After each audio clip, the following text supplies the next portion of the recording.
ಸ್ನೇಹಿತರೆ, ನಮ್ಮ ದೇಶದಲ್ಲಿ ಕ್ರಿಮಿನಲ್ಗಳನ್ನ ಸಾಕೋದಕ್ಕೆ ಎಷ್ಟೊಂದು ದುಂದು ವೆಚ್ಚ ಮಾಡ್ತಾರೆ ಅಂತ ಗೊತ್ತಾ? ಮುಂಬೈ ದಾಳಿಯಲ್ಲಿ ಭಾಗಿಯಾಗಿದ್ದ ಅಜ್ಮಲ್ ಕಸಬ್ಗೆ ಸರ್ಕಾರ 4 ವರ್ಷಗಳಲ್ಲಿ 21,50,00,000 ರೂಪಾಯಿಗಳನ್ನ ಖರ್ಚು ಮಾಡಿತ್ತು. 1993ರಲ್ಲಿ ಮುಂಬೈಯಲ್ಲಿ ಬಾಂಬ್ ಬ್ಲಾಸ್ಟ್ ಮಾಡಿದ ಯಾಕೂಬ್ ಮೆಮನ್ಗೆ 28,50,00,000 ರೂಪಾಯಿ ಖರ್ಚು ಮಾಡಿದೆ.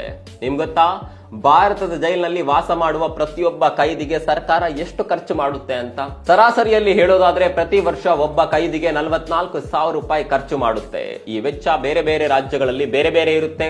ಈ ಲಿಸ್ಟ್ ನಲ್ಲಿ ಟಾಪ್ ನಲ್ಲಿ ಬರುವುದು ಆಂಧ್ರ ಪ್ರದೇಶ. ಇಲ್ಲಿ ಒಬ್ಬ ಕೈದಿಗೆ 2 ಲಕ್ಷ ರೂಪಾಯಿ ಖರ್ಚು ಮಾಡುತ್ತೆ. ಎರಡನೇ ಸ್ಥಾನದಲ್ಲಿ ಇರೋದು ಹರಿಯಾಣ, 1,60,000 ರೂಪಾಯಿ. ಮೂರನೇದಾಗಿ ಡೆಲ್ಲಿಯಲ್ಲಿ 1,44,282 ರೂಪಾಯಿ ಖರ್ಚು ಮಾಡ್ತಾರೆ. ನಾಲ್ಕನೆಯದ್ದು ನಾಗಾಲ್ಯಾಂಡ್, 81,000 ರೂಪಾಯಿ. ಐದನೇದು ಮಣಿಪುರ, 69,000 ರೂಪಾಯಿ. ಅದರ ನಂತರ ಅರುಣಾಚಲ ಪ್ರದೇಶ, ಸಿಕ್ಕಿಂ, ಕೇರಳ, ಜಾರ್ಖಂಡ್, ತ್ರಿಪುರಾದ ನಂಬರ್ಗಳು ಬರುತ್ತವೆ. ಇನ್ನು ಕೈದಿಗಳಿಗೆ ಅತಿ ಕಡಿಮೆ ಖರ್ಚು ಮಾಡುವ ರಾಜ್ಯ ಅಂದ್ರೆ ಮಿಜೋರಾಂ. ಇದು ಪ್ರತಿ ವರ್ಷ ಒಬ್ಬ ಕೈದಿಗೆ ಕೇವಲ 2,000 ರೂಪಾಯಿ ಮಾತ್ರ ಖರ್ಚು ಮಾಡುತ್ತೆ.